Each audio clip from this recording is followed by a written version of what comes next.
We are Altar Boy. When we're at opposite ends of the earth.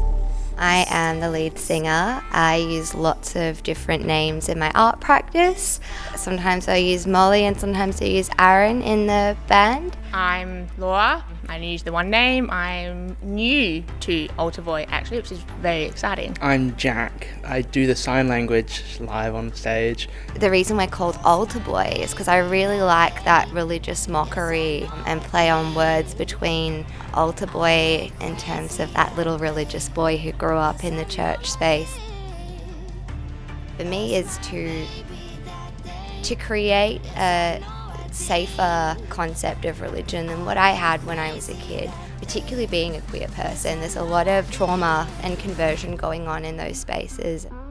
So our music is very electronic with some hip-hop influences, and then we also use a lot of choir-esque vocals and church organ and things like that. Laura and Jack translate the songs and the poetry, the lyrics, into Auslan. Auslan doesn't directly equal English. Auslan doesn't have the same idioms and metaphor that we do, so we change it to have cool poetry in a different language. We're all really energetic, bubbly, joyful people, and I feel like there's a lot of that seen on stage. There's a lot of crazy costumes with lots of colours and layers and dancing. What's interesting and unique about Altar Boy is that we do have 3 members that are hearing and 3 members that are deaf, hard of hearing. I think that's really significant and important.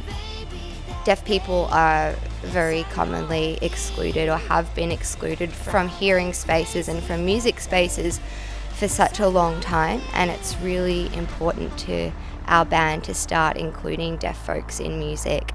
I think on a broader level, it would be really cool for deaf and queer people to look at us and think, wow, like obviously there's all these spaces that we're making accessible for them. You know, when you're growing up you think, oh, I can't make that community for myself, I have to wait for someone else to make it. And I want them to look at us and think, fuck that, no, we can make our own thing, like whether in whatever space they're in. I think that's just really, really cool.